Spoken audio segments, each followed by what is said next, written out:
Olá, paz e bem, minhas irmãs e meus irmãos, saudade. Desejo que nossos dias de concílio, 34º Concílio da Diocese Anglicana do Recife, sejam dias de acolhimento às gotas de céu do terreiro da Ruá. Que nesse momento de preparação possamos cada vez mais nos irmanar em oração, afirmando de quem somos filhas e filhos. E é justamente em nome da nossa Mãe Criadora, Ruá, que cada vez mais eu insisto a afirmar, sobretudo para que nós possamos recuperar uma das possibilidades de metáfora do sagrado em nós, como desde Gênesis 1:2, o Espírito de Deus, Ruá, palavra hebraica, feminina. Vamos orar a esta Ruá. Eu proponho que seja dessa maneira.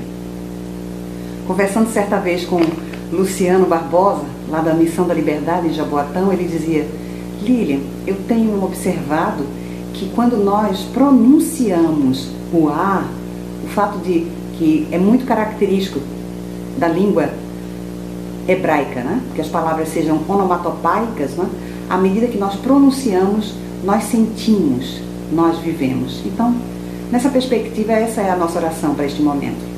Vamos inspirar, guardar o quanto pudermos o ar na parte baixa do nosso ventre, e quando liberarmos o ar, expirando, que busquemos pronunciar a Ruá que habita em nós. Vamos lá?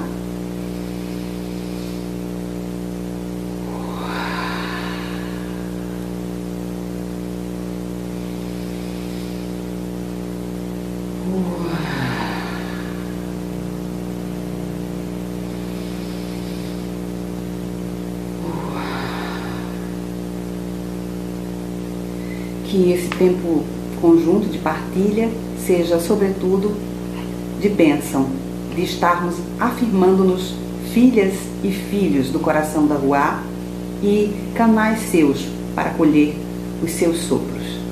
Seja essa a nossa oração. Eu convido-nos a que nós leamos o texto que vocês devem estar lendo todos esses dias, não é? Mas vamos pelo menos revisitar alguns versículos do texto que nos embala como preparação para o concílio. Segunda carta a Timóteo, capítulo 1, a partir do versículo 5. Recordo a fé sincera que há em você, Timóteo, a mesma que antes havia em sua avó Lóide e em sua mãe Eunice, e que agora existe em você também, tenho certeza. Por isso mesmo eu lhe recordo: reacenda o dom de Deus que está em você pela imposição de minhas mãos.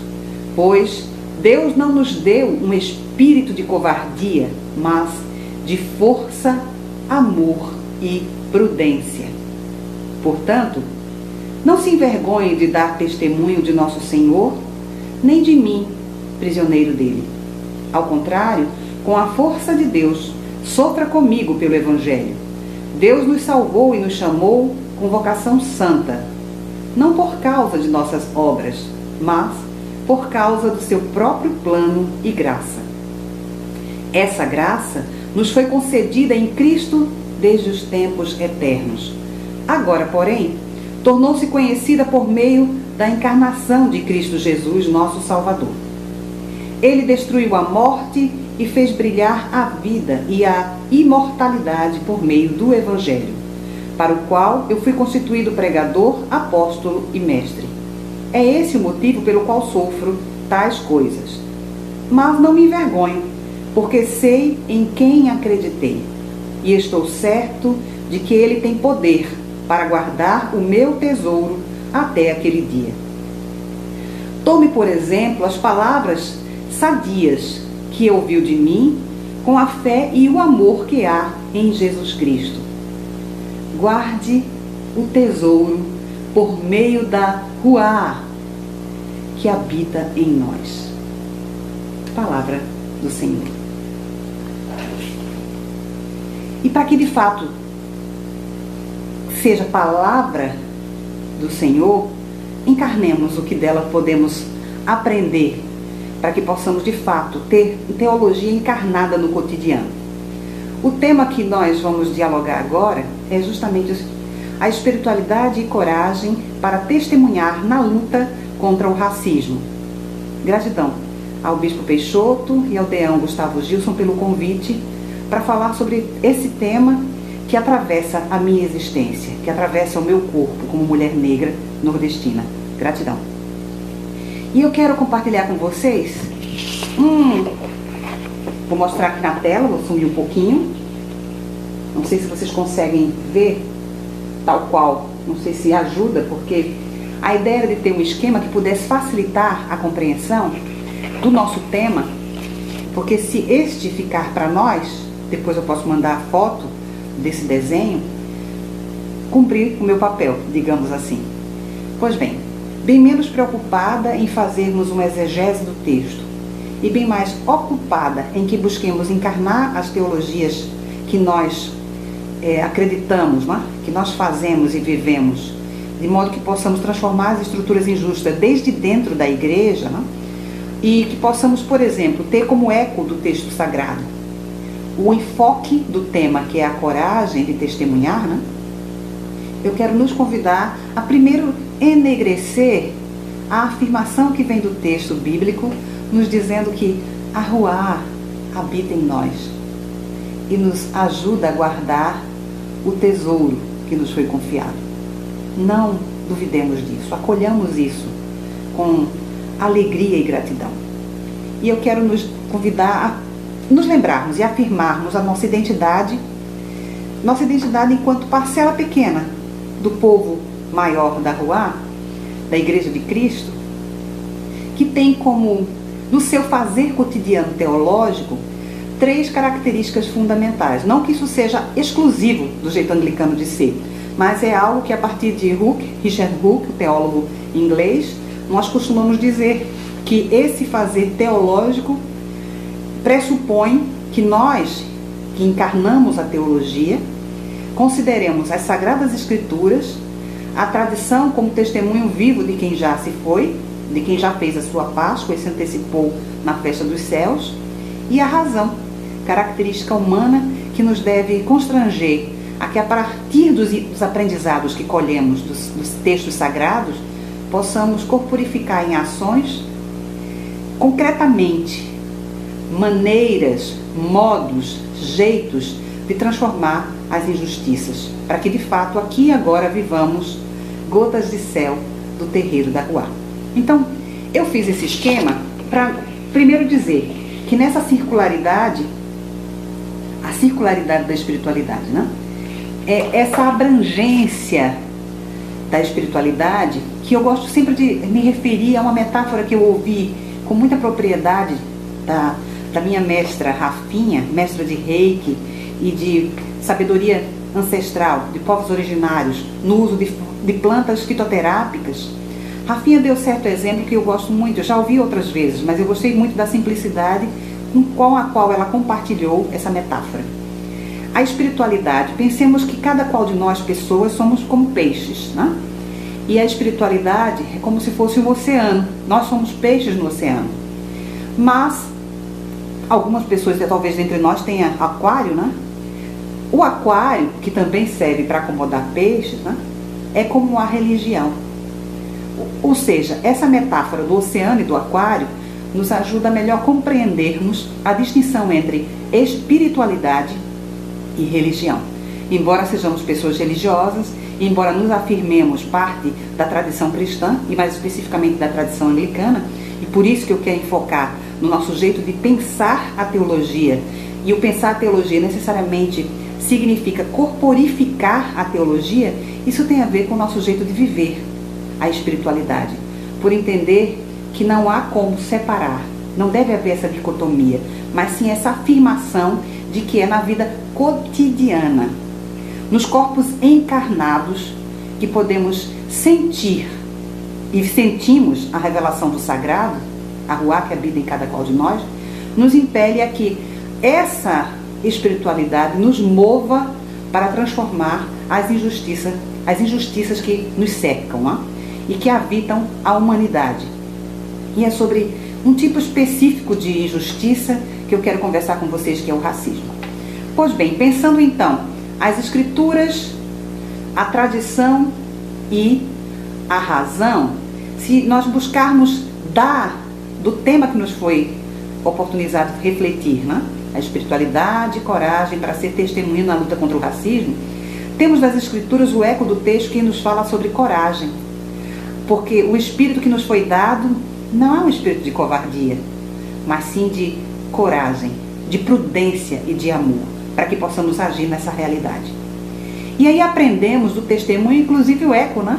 Do testemunho de mulheres, das mulheres que foram citadas, Loide e Eunice, mulheres que influenciaram sobremaneira a maneira como Timóteo acolheu essa fé herdada e como ele corporificou, tornando-se inclusive bispo da igreja posteriormente. E uma fé que é tão marcante que o autor da carta o menciona da alegria da convivência pelo testemunho que é dado por Timóteo como referência, né, à valorização da ancestralidade dessa fé que ele herdou de sua avó e de sua mãe. E aí a razão, esse instrumental que nos deve ser caríssimo, tanto quanto as escrituras e a tradição, nos convida a quê? Ao enxergarmos a realidade na qual estamos inseridas e inseridos, percebermos as injustiças diante de nossos olhos, a razão nos cobra, nos constrange a que esses elementos se imbriquem de modo que nos fortaleçamos para agirmos diante dessa realidade, para transformá-la, tendo como referência, por isso a cruz no centro, o testemunho de Jesus Cristo, a quem nós nos dizemos seguidoras e seguidores, discípulas e discípulos. E o racismo, como temos bem visto, e outro dia conversávamos numa live na Diocese Anglicana de Brasília, eu, como sou também ativista feminista negra e participo de duas redes de mulheres, a Rede de Mulheres Negras de Pernambuco e a Rede de Mulheres Negras Evangélicas, né?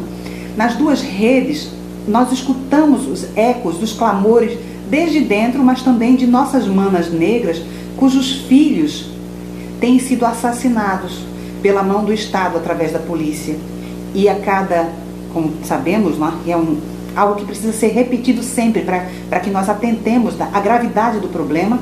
A cada 23 minutos um jovem negro é assassinado, e com o assassinato de um jovem negro, toda uma família fica comprometida na sua integralidade de vida. Ou seja, se nós percebemos e se raciocinamos com a mente de Cristo, de que se uma vida é aviltada, a humanidade está sendo aviltada, se a caracterização ou a classificação de pessoas pelo critério raça, por características fenotípicas, se essa racialidade tem sido utilizada para legitimar as violências contra corpos negros, corpos indígenas, corpos ciganos, corpos de pessoas que se autodeclaram pertencentes às tradições matrizes africanas ou afro-indígenas ou indígenas, nós precisamos realmente nos incomodar, porque isso diz respeito a nós. Quando uma vida é aviltada, nossa vida é aviltada, porque toda vida é sagrada, porque como pessoas cristãs, e como pessoas cristãs anglicanas, temos repetido muitas vezes, e de fato acreditamos assim, precisamos demonstrar mais isso, não? De que toda pessoa foi feita à imagem e semelhança de Deus, conforme lá o primeiro relato bíblico da criação, no capítulo 1, né? Se assim é, se eu avilto uma vida humana, eu estou aviltando ao próprio Deus. De modo que, para assegurar o sagrado na existência humana, é preciso que nós possamos lutar com toda a coragem e força, com prudência e com responsabilidade para transformar essa estrutura injusta, que tem como base estrutural o racismo, que nos ensinou no cotidiano, mesmo a nós, pessoas negras e negros, né? Mesmo a nós, as pessoas indígenas, e eu estou me dizendo nós, porque recentemente descobri que também tenho ascendência indígena, e ao retornar ao Nordeste, uma das pesquisas que eu poderei fazer é justamente para confirmar isto. Me encanta muitíssimo que nós possamos perceber que essa realidade na qual estamos inseridas nos deve constranger, a partir do testemunho de Jesus Cristo, a que façamos algo para transformá-lo. E os instrumentais do nosso fazer teológico nos compromete a que não apenas façamos discurso, a que não apenas escrevamos textos, mas a que nós corporifiquemos nas ações cotidianas, denunciando estas injustiças, mas também propondo, anunciando outras formas de relações humanas, nas quais as pessoas sejam respeitadas e sejam valorizadas por suas diferenças, por nossas diferenças. Diferenças, inclusive, que comumente temos aprendido a pesar a partir de nós, como se fôssemos nós a referência da humanidade. Que nós nos enxerguemos diferente das outras pessoas e que, assim fazendo, busquemos exercitar a alteridade.